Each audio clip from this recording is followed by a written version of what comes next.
La economía. All day long I biddy biddy bum. If I were a wealthy man, I would have to... Más de media hora para hablar largo y tendido de economía. Juan Ramón Rayo, ¿qué tal? Buenas noches. ¿Qué tal? Buenas noches. ¿Alguna noticia positiva entre las que muchas que nos vas a contar que traes en el saco? Bueno, para los irlandeses probablemente sí, para los españoles no veo nada salvo la constatación de que estamos muy mal. Madre mía, a ver si empezamos la semana, en fin. Susana Criado, ¿qué tal? Buenas noches. ¿Qué tal? Muy buenas noches. ¿Has vislumbrado tú alguna noticia económica durante el fin de semana que te haga pensar que hay... Sí, ¿O has visto, sí, ¿has visto algún brote verde? Sí, he visto.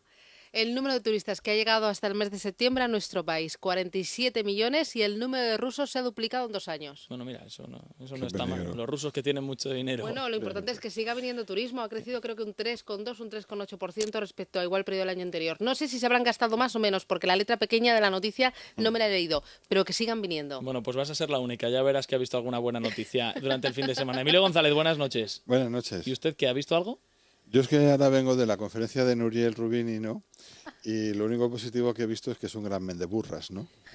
Ah, pero ¿lo has visto ahora? ¿Lo has descubierto hoy? No, yo lo había descubierto hace muchísimo tiempo y de hecho yo siempre he sido un gran detractor. Hoy lo has constatado. Y en todas esas críticas que él ha hecho siempre y tal, lo primero que digo es que él tiene intereses con su fondo de inversión y siempre ha apostado a la ruptura del euro. Ahora parece que ya no apuesta tanto a la ruptura del euro porque debe de haber deshecho esas posiciones, pero en cambio pues las recetas que nos recomienda pues son las de Paul Krugman, ¿no? Entonces sí, ya, en fin. Vamos, que no has visto nada. No, pero bueno, por lo menos me he divertido y he practicado mi inglés porque tiene un inglés muy correcto, ¿no? Eso siempre está bien, por lo menos. Yo como siempre que voy a la Fundación Rafael del Pino, a las conferencias que organizan, que hay que reconocer que con independencia del personaje que venga, por lo menos siempre buscan la gente de renombre internacional, ¿no? Siempre escucho la conferencia en inglés sin auriculares, ¿no? Para mantenerlo y la verdad es que en este caso era una delicia, se le notaba que es una persona que ha pasado tiempo en Europa, estudiando en Europa, porque su forma de hablar inglés, tanto en el acento como en las expresiones, era un inglés más de Oxford que de Minnesota, ¿no? Claro. Porque algunos de estos que te vienen del medio te van... Pero aparte del inglés, en materia económica... En materia económica, pues bueno, nos ha entretenido mucho, la verdad. Ha sido muy entretenida la conferencia y quería después vendernos un libro, pero vamos, yo no se lo he comprado. ¿Cómo está la economía? No, si no porque cómo está la economía, si yo compro muchos, pero a él no. Hablando de la Rafael del Pino y de vender libros, si me lo permitís. Hombre, por supuesto. Este próximo jueves presento mi libro en la Fundación Rafael del Pino y también pues la presentación es de entrada libre, hay que reservar, eso sí, pero vamos. ¿Tu libro que se llama cómo? Ya puestos a hacer la cuña, la hacemos una alternativa en liberal para salir de la crisis. Bueno.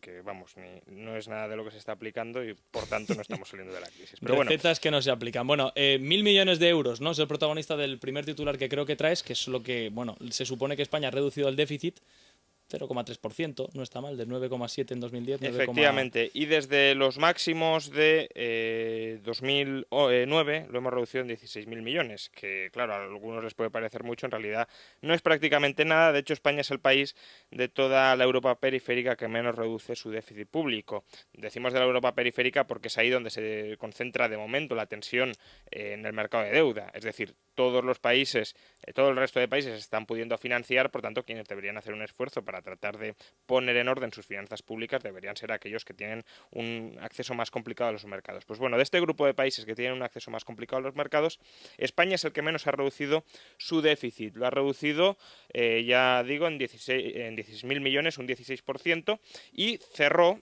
2011, ya lo avanzamos aquí, en 100.000 millones de euros, la enésima revisión al alza desde aquel 6% en el que esperábamos estar hace un año.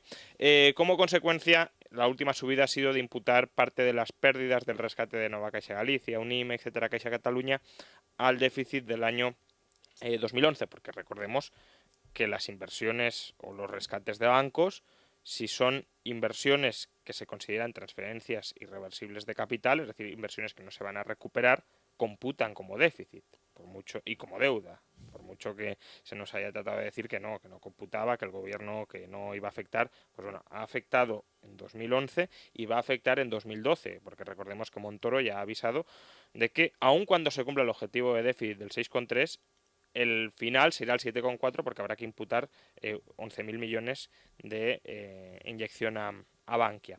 Por tanto, 100.000 millones de euros fue el déficit de de 2011. Esto significa que gastamos aproximadamente un 30% más de lo que ingresamos. Una situación claramente insostenible que, como digo, España es el que menos ha reducido el déficit.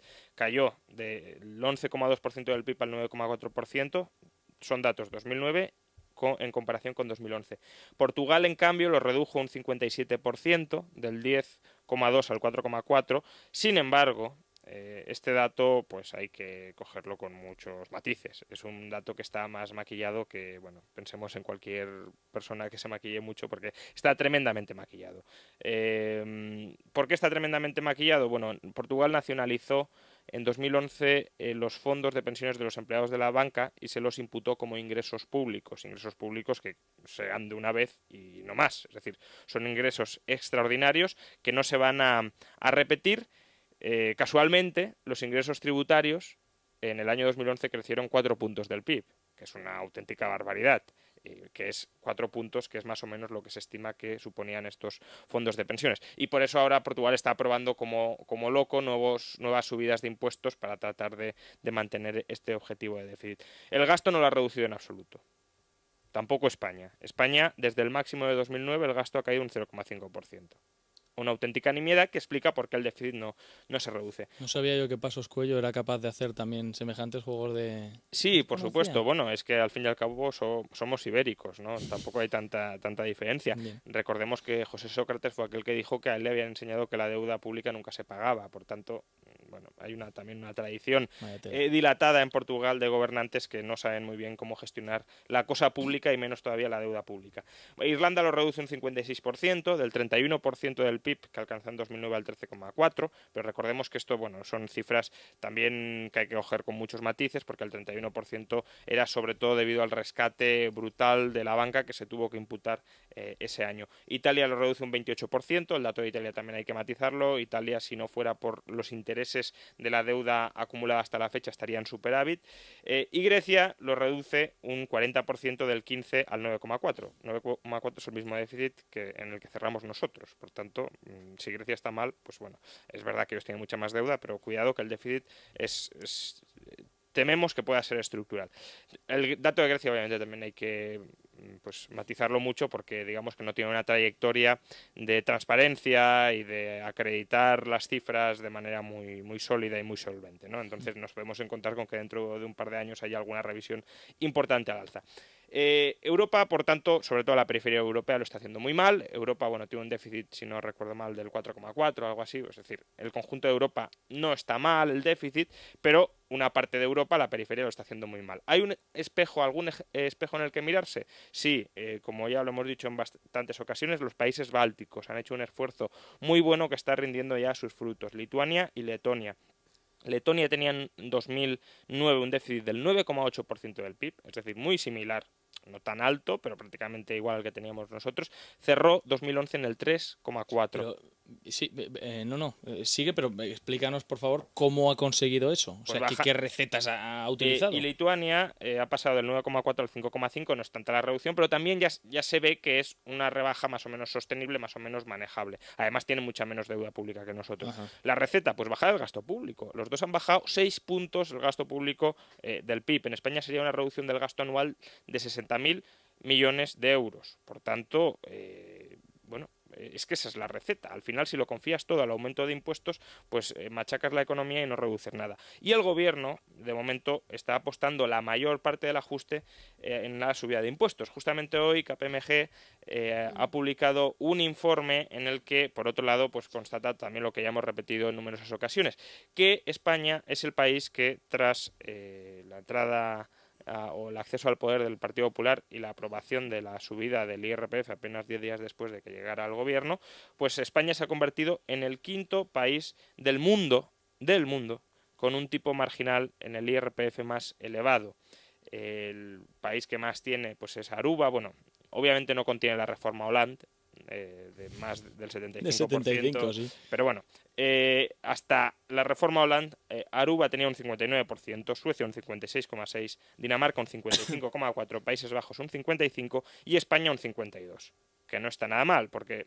Bueno, depende de dónde se viva también en España, Sí, porque en eso, Cataluña... efectivamente, eso iba a comentar. En realidad, en más de media España, porque casi todas las comunidades, el tipo marginal es mucho más alto. Andalucía, por ejemplo, lo tiene al 55, Asturias, si no recuerdo mal, también, etcétera. Es decir, casi todas las comunidades, salvo la Comunidad de Madrid y alguna que otra, han subido sustancialmente ese tipo marginal. En Cataluña, por ejemplo, está en el 56%. Por tanto, ya nos iríamos a la tercera posición del ranking mundial. Pero lo que quería destacar es que todos estos países tienen unos ingresos privados mucho más elevados que España, con lo cual el esfuerzo fiscal que en realidad están realizando sus ciudadanos es mucho menor. No es lo mismo que un español que tiene un salario medio pague el 50% de su salario, que se queda sin nada, que un sueco que puede ganar, no lo sé, 40 o 50.000 euros de media, pague la mitad. ¿Por qué? Porque aún le queda un alto salario. Y además, si tú recaudas muchos impuestos sobre bases imponibles muy altas, tienes una recaudación muy amplia y el gobierno puede proveer unos servicios públicos al menos de cierta calidad. Peor es que si lo hiciera el sector privado, pero al menos de cierta calidad. En España pagamos impuestos altísimos para nada, o para unos servicios públicos que dejan muchísimo que desear. Y por mucho que se suban los impuestos no va a mejorar porque no hay de dónde rascar. Entonces, esto habría que, desde luego, que modificarlo.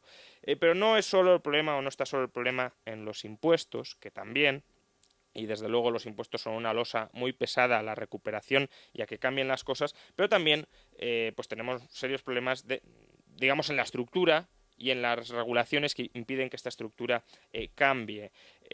Hoy llevamos un reportaje muy interesante de Domingo Soriano acerca de los ninis, que se hace eco también de un informe acerca, que también ha salido hoy, acerca de los ninis. ¿Qué son los ninis? Pues aquellas personas que ni estudian ni trabajan. El informe recoge que suponen un coste para la economía española de 16.000 millones anuales. En verdad es el concepto de coste de oportunidad, porque coste directo para el Estado solo, entre comillas, supone 1.400 millones de euros. Lo que sucede es que en bienes y servicios que no se llegan a producir porque están parados y porque no están estudiando, ese coste asciende a casi 15.000 millones más.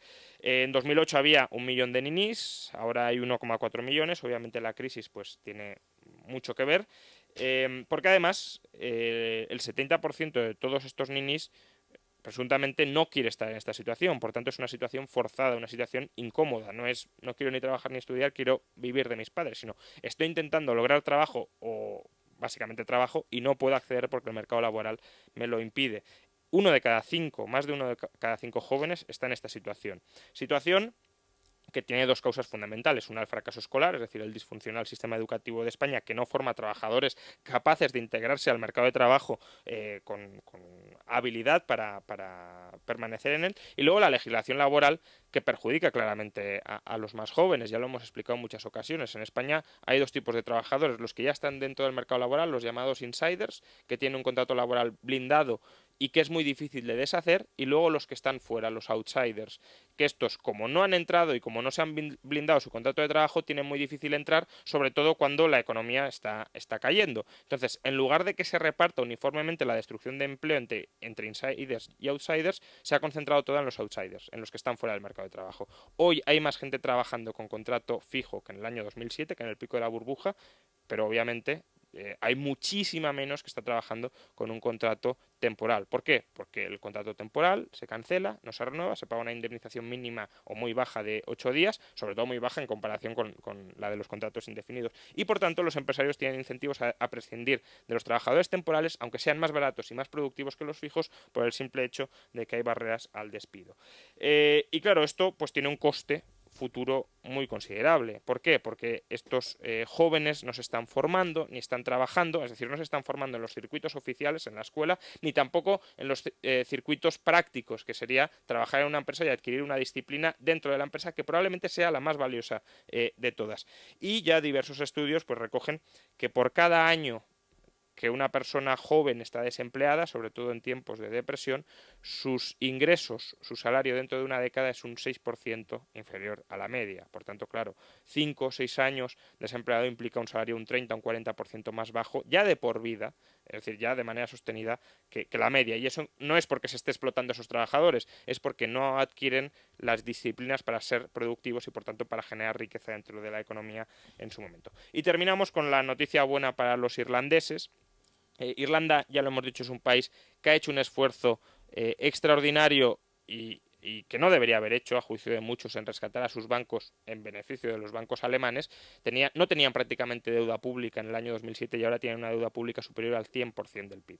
Y prácticamente todo se ha ido para salvar a los bancos. A diferencia de en España. En España ahora la izquierda está diciendo que tenemos una deuda pública muy elevada por salvar a los bancos. Eso no es así.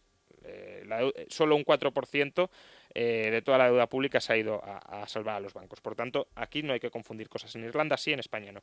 Entonces, tanto por esto como porque la economía irlandesa lo está haciendo muy bien a la hora de ajustar salarios, recuperar competitividad, estabilizar sus desequilibrios en el sector privado, Merkel, hoy que se ha reunido con el primer ministro irlandés, parece que ha abierto la puerta a que cuando entre en vigor el supervisor único, sí se recapitalice directamente a la banca irlandesa. También es verdad que si se la recapitaliza con efectos retroactivos ya habrá poco que hacer, es decir, ya estará casi saneada.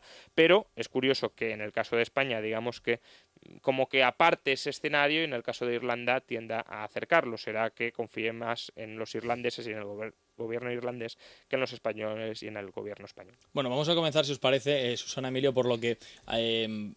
Bueno, es que la cifra de déficit es la que ya no la vamos a tocar más porque va a acabar mareándose, o sea, está en el 9,4%, en fin, lo vamos a dejar ahí. Pero por lo que a mí más me indigna, España, un país que ni de lejos está al nivel de los países que ha comentado Juan Ramón, países nórdicos, la isla de Aruba, pues que debe tener unas condiciones económicas muy buenas y tal, pero vamos, el quinto país con el tipo marginal del IRPF más alto, es decir, la gente que más cobra, el tipo marginal es el último que se aplica a la persona que más cobra, es decir, si cobras 100.000 euros se te llevan un 56, un 54, un 53, un 52%. Como una solución para pues seguir obteniendo ingresos.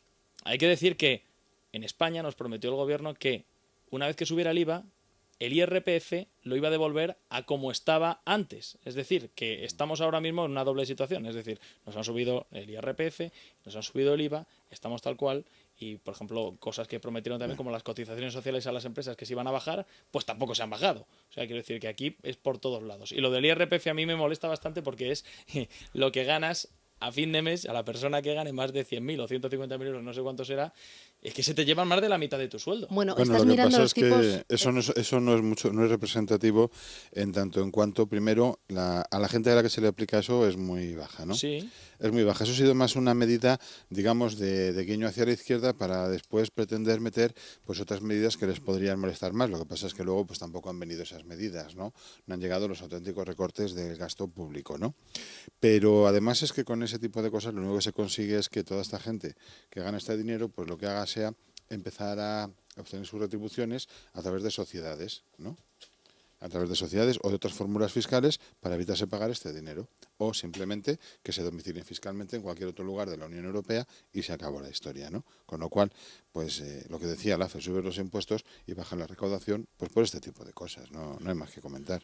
Bueno, te estás fijando sobre todo en los tramos más altos, los que pagan el 52%, que son los que ganan más de 300.000 euros, pero la sangría toca a otras muchas personas, porque si ganas más de 33.000 euros al año, tu tipo marginal es del 40%, que es una auténtica barbaridad. Si ganas más de 53.400 euros brutos al año, tu tipo marginal del IRPF es del 47%. Yo creo que estamos en tipos muy altos y cuando tú decías de que el gobierno había prometido que cuando subiera el IVA iba a recortar el IRPF, yo estaba recordando las palabras de Cristóbal Montoro cuando nos subió justo antes de la Nochevieja el IRPF, que dijo: esta subida de impuestos es temporal, de carácter equitativo y progresivo. Y yo, cuando presentaron los presupuestos generales del Estado para el próximo año, pensé, quizás Montoro se atreva a decir que que, bueno, el próximo año no, pero en 2014 sí que se avecine un recorte en el IRPF. No, yo no lo veo porque al final, como decías tú, Rayo, para conseguir ese objetivo de déficit del 4,5%, que no lo ve ni The Economist, que hoy mismo lo ha dicho, que sería un milagro alcanzarlo, ni el Instituto de Estudios Económicos, ni siquiera el Fondo Monetario Internacional, que hablaba de un déficit del 5,9%, para eso lo que está haciendo el Gobierno no es recortar los gastos y sí nos está crujiendo todavía más a los mismos, a los trabajadores y a la clase media. ¿Y con eso qué es lo que está consiguiendo? Pues que el consumo esté por los suelos, que no se esté creando empleo y que las inversiones también sigan desplomadas. Yo Hombre, creo que este no es el camino. vamos a ver, lo que pasa es que en la situación en la que estamos es imposible evitar que se deprima el consumo, por una razón muy sencilla. Si aquí aplicamos el recorte del gasto público que hay que aplicar, hay que poner en la calle a 300.000 funcionarios, luego el consumo va a seguir deprimido. El problema no es ese. Yo creo que el problema, quien lo puso muy bien fue la semana pasada el Círculo de Empresarios, cuando dijo que aquí la clave es reducir rápidamente el déficit y la deuda. ¿Y por qué? Pues porque ahora nos estamos financiando con una prima de riesgo de 4 puntos en general, o casi 5, en relación con Alemania, es decir, de tipos de interés del 7, entre 6 y el 7%, la deuda pública, porque luego la empresa privada se tiene que financiar a tipos superiores. Entonces, ¿qué es lo urgente? El reducir eso para que la empresa privada se pueda financiar y entonces empezar a generar puestos de trabajo. Entonces, lo que no se puede hacer es pretender hacer tortillas sin romper huevos. Aquí que va a haber que romper huevos para poder hacer las tortillas, ¿no? Porque para poder bajar los tipos de interés a los que se financia la economía española y que de esa manera se genere puestos de trabajo, lo que hay que hacer es un recorte drástico. Es decir, que la salida de la crisis pasa por una figura en forma de J, que es decir, hacer un recorte drástico. Ya sabemos lo que dice el Fondo Monetario Internacional, que cada punto que se recorta el déficit público cae un punto en la actividad económica, ¿no? Bueno, pues hagámoslo y sufrámoslo, porque el problema de demorar todo este tipo de medidas, que es lo que está haciendo el Gobierno, es que por evitarnos esto, pues vamos ahí tonteando un poco, por aquí, por allá, esto, lo otro, ahora los impuestos, no sé qué, no sé cuántos, pero nos vamos cargando de deuda. Y al cargarnos de deuda, estamos en la situación actual en lo que se conoce como situación de crecimiento explosivo, que es la antesala de la quiebra. ¿Por qué? Porque tenemos una economía cayendo, los tipos de interés altísimos y una deuda que ya lo sobrepasa todo, ¿no? Entonces, a partir de ahí estamos en el borde en que no nos vamos a poder seguir financiando, ¿no? Es decir, en el borde de la quiebra. Y aunque pudiéramos seguir con la ayuda del Banco Central Europeo y demás, pues cuando vayamos saliendo de la crisis van a seguir los impuestos altos y todo esto deprimido porque hay que pagar todos esos intereses. Y a cambio, pues recortamos pensiones y demás en lugar de recortar eso. Ese es el problema. Decías, real. Juan Ramón. Hoy he buscado el programa electoral del PP, con el que concurrió a las elecciones de 2011. Quedan todavía. Y he mirado qué decía exactamente sobre el IRPF. Y lo que prometieron fue modernizar el IRPF. No sé muy bien qué entiende el PP Es un concepto muy amplio. por modernizar. Pero bueno, en cualquier caso, sí, comentaba Susana que no solo los tipos marginales más altos, que por cierto, sí tienen su importancia. Primero, por lo que comentaba Emilio, por el efecto sustitución entre, por ejemplo, personas físicas y sociedades, ¿no? Todas las sociedades que se inducen a crear para pagar sociedades y no IRPF. La SECAF, por ejemplo. Pero también está el asunto de que mucha gente dice, bueno, pues los que ganen mucho dinero, que paguen mucho, ¿qué más da? Yo creo que la gente esto lo entiende bien mirando el mercado del fútbol, ¿no? Es decir, si a los futbolistas les imponemos tributos muy elevados, los mejores tendrán menos incentivos para venir aquí o los clubs les tendrán que pagar salarios mucho más altos. Pues lo mismo pasa con directivos, con personal muy cualificado, etcétera. Entonces, si España aspira a atraer a gente puntera que dirija empresas punteras, pues necesitará atraer capital humano de calidad. No, y sobre todo que no se te vayan ni los investigadores ni nada en busca de mejores salarios, pero además es que si ya están cobrando aquí poco encima. Claro, pero esto responde además a una visión igualitarista que es ridículo y que no se consigue nada. Henry Ford decía que supongamos que ahora a las 12 de la noche vamos a hacer un mundo justo y repartimos todo el dinero y toda la riqueza del mundo a partes iguales entre la gente, ¿no?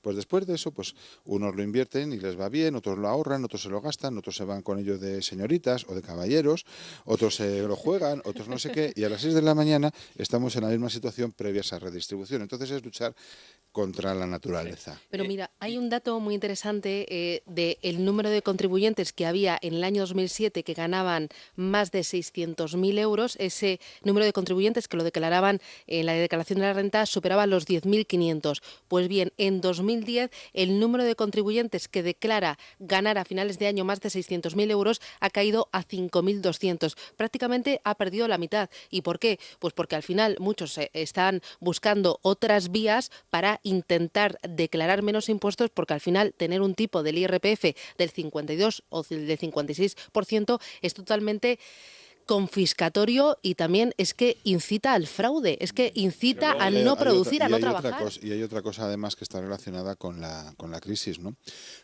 Aquí sabemos todos que la renta de las empresas está cayendo, pues están cayendo los beneficios empresariales, están desechando los márgenes pues por diversas cosas, no hay consumo, los tipos de interés son más altos, etcétera, etcétera. Pero es que está cayendo mucho más todavía la participación de los salarios en la distribución de la renta. ¿Por qué? Pues aparte de porque hay cada vez más parados, es que también están bajando los sueldos. Es que los bonus, si se pagan, ya no se pagan como antes, suponiendo que se pagan. Han desaparecido, etcétera, etcétera. Entonces, ¿qué es lo que ocurre? Que la propia crisis está reduciendo también la base imponible del impuesto. Entonces, subirlo, pues es como, pues como decía la Margaret Thatcher, ¿no? Decía Margaret Thatcher, es decir, que es como tratar a un enfermo aplicándole sanguijuelas, ¿no? Pues es decir, esto mal en peor. Entonces, ya insisto, es que el problema real es un problema político, es decir, de no querer asumir primero que tenemos que provocar una recesión mayor, que la podríamos haber provocado ya este año, y así el año que viene ya terminábamos de salir, en lugar de seguir el año que viene de recesión, y después empezar a subir para arriba, pero recortando el gasto, ¿no? Para que también con el recorte de gasto venga el recorte de impuestos, venga la reducción de tipos de interés y tal, y ya está, ¿no? Terapia de choque, como decía Schumpeter. Lo comentaba Susana también, no solo los tipos marginales más altos, es que los de las clases medias, decía... A mí lo de los 33.000 euros es verdad, me ha quedado... A partir de 33.007 euros, 33.007 euros, como ganes 33.008 euros al año bruto, el 40% te crujen. Es 33.000 de base imponible, es decir, una vez aplicadas las deducciones, ¿eh? No, pero es una barbaridad. Ya, pero es decir, esos 33.000 se convierten después de las deducciones en unos 42.000, ¿eh? Bueno, es otra barbaridad. Sí, pero bueno, en un reciente estudio del Juan de Mariana lo recogimos.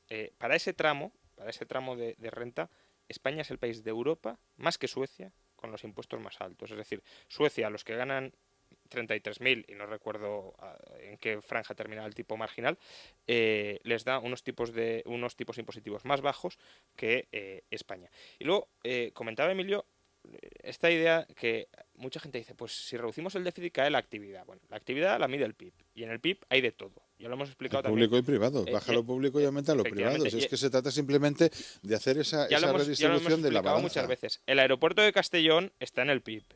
Las 800.000 viviendas que se construían en 2006 están en el PIB. La Sinfónica de Andalucía, la Sinfónica de Extremadura, que por cierto nunca los veo por Madrid en el Auditorio Nacional. No sé por qué será, porque en cambio la de Galicia, que por cierto es muy buena, ¿no? Sí la he visto.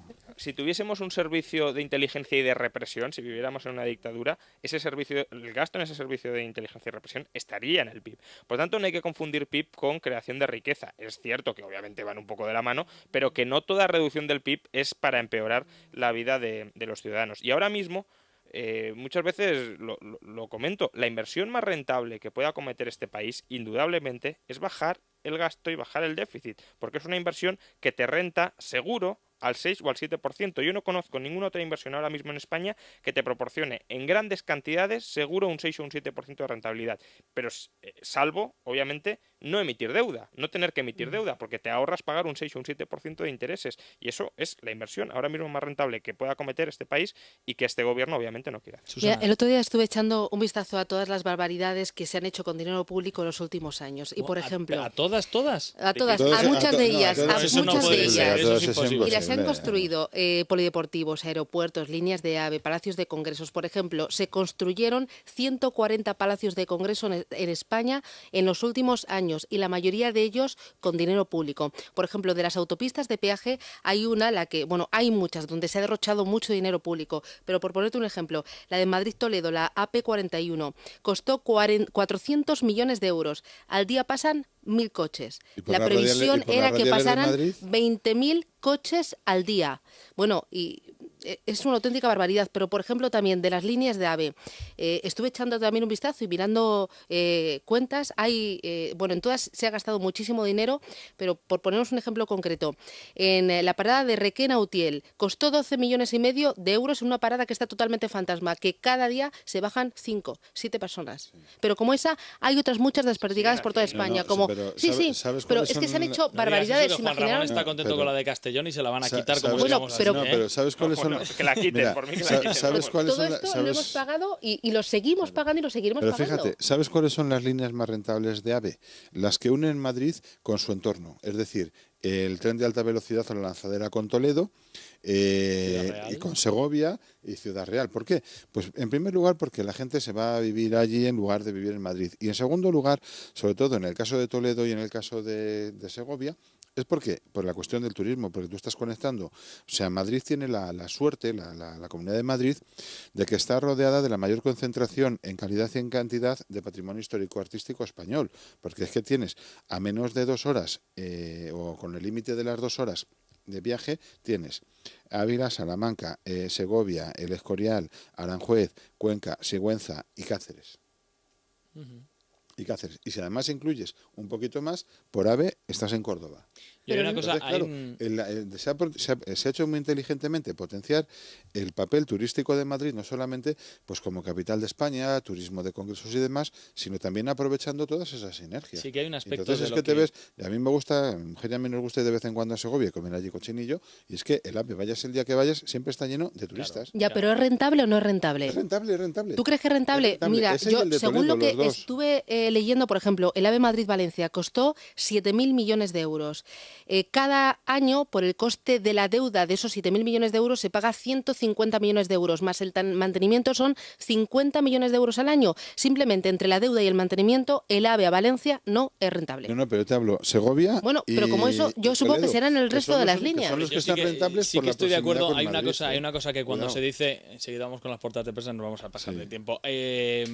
Cuando se habla de los palacios de exposiciones y congresos que se han creado en España, Hay algunos que Fantasmas. tienen. yo por ejemplo, Desiertos. Hay algunos a mí, que a mí hay perdona. algunos como el de Alcorcón, por ejemplo. Alcorcón sale Enrique Cascallana, que hoy es senador del Partido Socialista y está disfrutando de su sueldo, etcétera, etcétera. Sale como alcalde y deja un pufo en el ayuntamiento de 600 millones de euros y la mayor parte de ellos consecuencia, bueno, de una malísima gestión, por supuesto, pero también de haber construido un palacio de exposiciones y congresos Bueno. que no En sé si Alcorcón. costó Oye, pero 150 o 200 yo te millones de euros. pongo- Ahora venga, pero yo te en pongo, Alcorcón, vamos a ver, alegría. pero yo te pongo el caso contrario.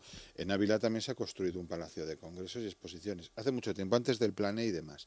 Y ese palacio se autofinancia. ¿Por qué? Pues porque, entre otras cosas, en Ávila no había ni salas de conciertos ni nada por el estilo, ni de teatro, ni ningún sitio No, para pero es que hay modelos bien representaciones hechos y públicas. otros que están Y entonces horrorosamente. es un palacio que se utiliza primero para promover pues que Ávila como ciudad teresiana sea la capital mundial del teresianismo, que eso atrae muchísima gente. Es decir, Santa Teresa, afortunadamente la Santa de Ávila atrae muchísima gente, turistas y teólogos y estudiosos de la mística, de la poesía mística, desde Santa Teresa y San Juan de la Cruz.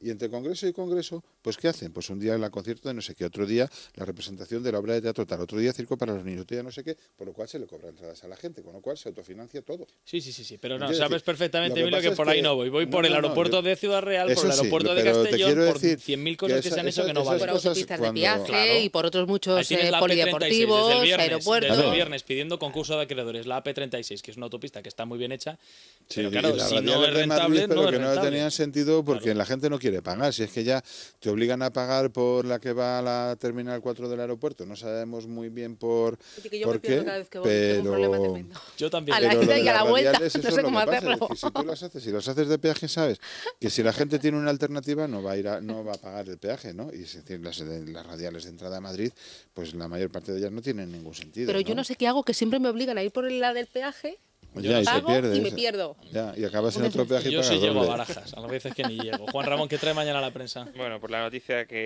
con la que abríamos esta sección, expansión, el déficit público español se sitúa al mismo nivel que en Grecia. Ya son estos paralelismos no tan inquietantes. Luego, también inquietante, expansión, Artur Mas pide a los empresarios que no critiquen en público el independentismo. Claro, Lo ha pedido esta tarde, sí. Ay, viva la libertad en Cataluña. es que, claro, esto ya empieza a a ver o a asomar lo que podría ser una Cataluña independiente, ¿no? Entonces, si la Cataluña independiente va a ser esa, pues a lo mejor muchos se lo piensan. Muchos ya se lo están pensando. Sin tampoco olvidar que en España tampoco es que estemos en un...